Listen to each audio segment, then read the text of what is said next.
Hi everyone. So, Call of Duty has finally been released for Android, and it takes a slightly hybrid approach to the usual Call of Duty formula. It's a first-person shooter, but it also has a tactical shooter element, which with a kind of real-time strategy game going on. Now you can switch between these two modes at any time, and realistically it kind of adds a new dimension to the Call of Duty games. It does fix a few things that sometimes don't work so well on mobile, but it introduces a whole host of new problems as well. So the idea is you are a strike team, you are sent into particular missions to retrieve intel, kill somebody, do whatever is required. There is a loose story linking all this together that involves from what we can tell, a faction of the Russians being naughty and trying to take over the world and destroy things, the usual. Now, like I say, the game allows you to switch between first person and tactical view on the fly. You simply press a button up in the top right hand corner.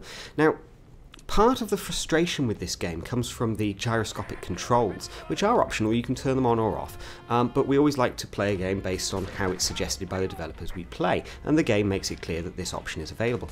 Unfortunately, it doesn't work very well with gyroscopic turned on, turn it off. Now, what you can see on the left and right of the screen are two small targeting markers. Now those allow you to flick very quickly in first person view between various targets. The problem is it doesn't work very well. It's quite buggy.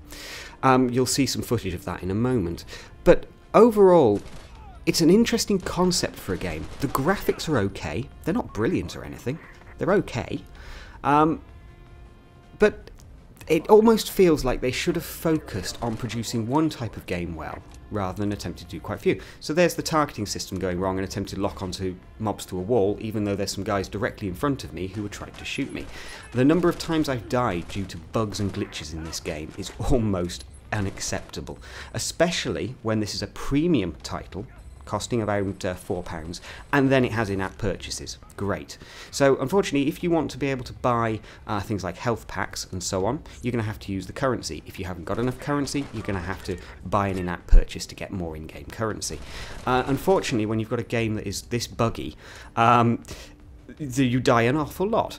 So it's a bit of a nasty trade-off, in my opinion, to have a game that you're paying a premium rate on mobile for, then has in-app purchases, and then is laden with bugs that mean you lock onto the wrong thing, get stuck in doorways, all sorts of stuff that means that you die, and you know you're going to have to pay money.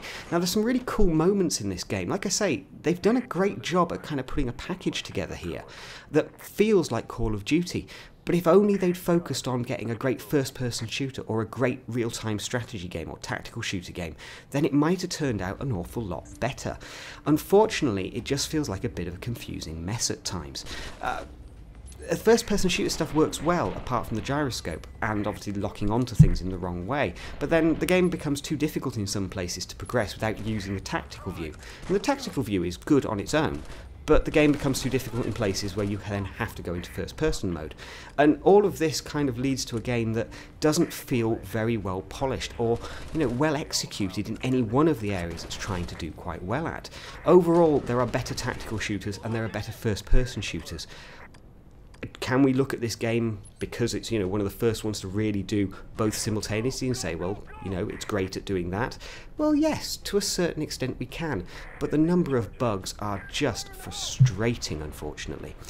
For instance, literally whilst I've been doing this review, Activision have released a 1.98 gig patch for Call of Duty on Android, which has me just shaking my head a little bit and wondering, well, why didn't you release that yesterday when you released the game? But anyway, and also why it's forcing the full, you know, download on everyone is beyond me. But there's the whole host of different weapons you can get as well.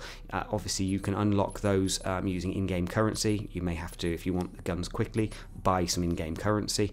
You can upgrade your armor, buy perks, and so on. And all of it feels very Call of Duty.